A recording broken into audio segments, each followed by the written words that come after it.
It was the moment every parent dreams of capturing. The camera was rolling, hearts were pounding in anticipation. Luca, barely a year old, wobbled on his tiny legs, taking his very first steps.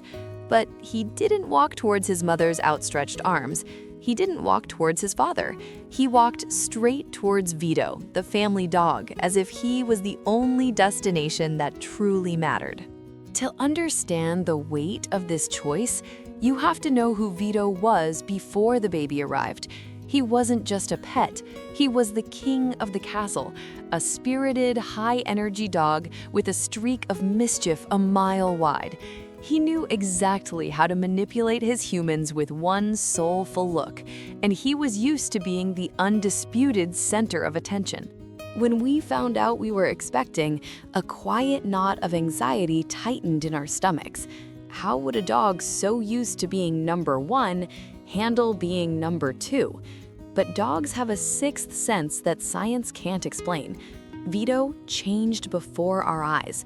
He began resting his heavy head gently on my growing belly, staying close, breathing softly as if he could hear the tiny heartbeat inside.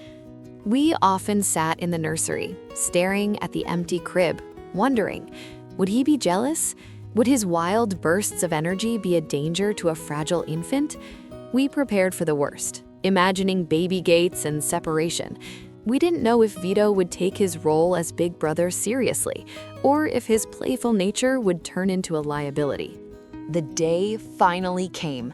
We walked through the door, exhausted and exhilarated, carrying a tiny bundle swaddled in blankets. The air was thick with tension.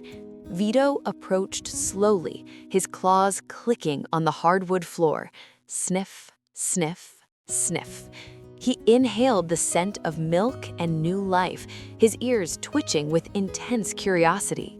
His eyes seemed to ask a silent question.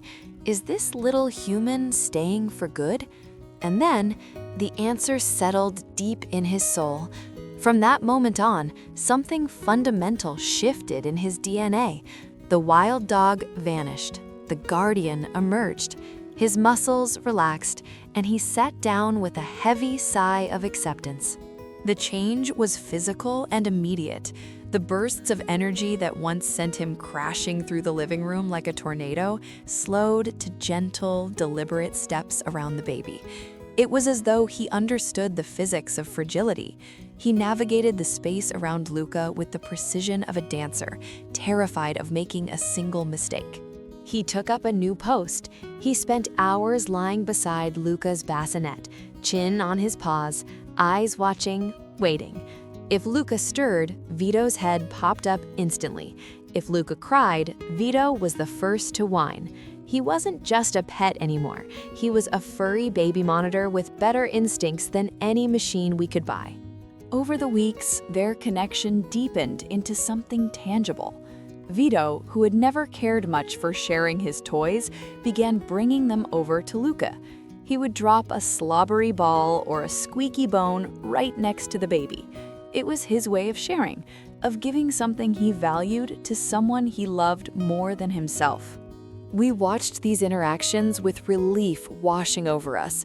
The jealousy we feared never arrived. Instead, we witnessed a generosity of spirit that humbled us. Vito was teaching us parenting lessons without speaking a word. He was patient. He was present. He was selfless. Which brings us back to that magical afternoon. Luca, standing on his own 2 feet for the first time, ignored us completely.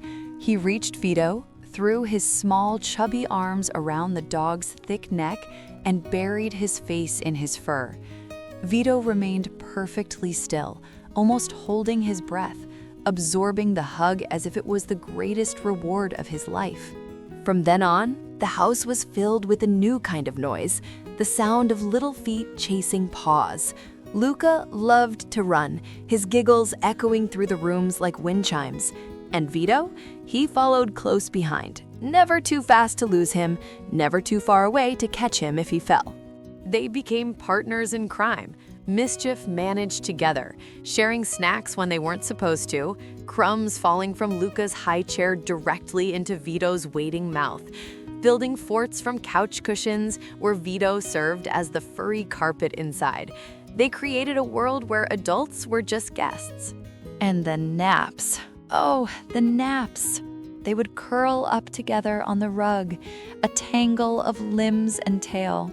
Luca's head resting on Vito's flank, Vito's chin resting on Luca's legs. In those quiet moments, you could see the peace radiating off them. They recharged their batteries together, dreaming the same dreams. If this story of a wild dog tamed by the love of a baby touched your heart, please don't scroll past without hitting that subscribe button. It helps us find and share more of these beautiful moments. We put our souls into these stories, and having you with us means everything. Even when they were apart, they were connected. If we took Luca out without him, Vito would sit by the window, staring at the driveway, waiting. The reunion was always a celebration, tails wagging, happy shrieks, as if they had been separated for years instead of hours. Luca started trying to train him. "Sit, Vito, sit," he would command in his tiny voice, and Vito, who knew the command perfectly well, would pretend to think about it before slowly sitting down. He wasn't obeying a master, he was indulging a friend. He let Luca feel like the boss. As parents, we often found ourselves just watching them, feeling a deep, aching gratitude. We didn't train Vito to be this way. You can't train love.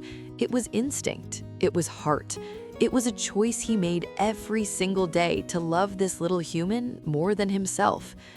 Through rainy afternoons and sunny backyard adventures, their bond only solidified. They grew up side by side, marking time not by years, but by memories made together. Vito's muzzle started to show a little gray, and Luca grew taller, but their dynamic remained beautifully unchanged. Vito is getting older now. He moves a little slower, but his eyes still light up the moment Luca enters the room.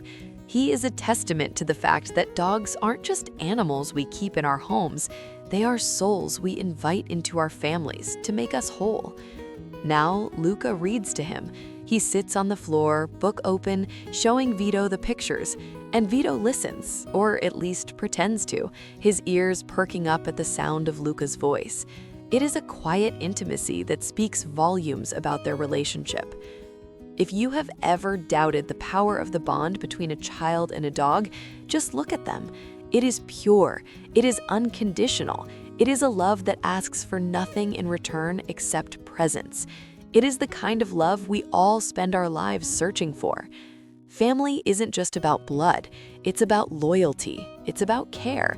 It's about showing up for each other every single day, whether on 2 legs or 4. Vito taught us that. He taught us that family is a feeling, not a definition. In a world that changes faster than we can hold on to it, their friendship was a steady light, a beacon of stability. Luca's laughter, Vito's steady companionship, and the quiet, unspoken promise that they would face the world together, no matter what.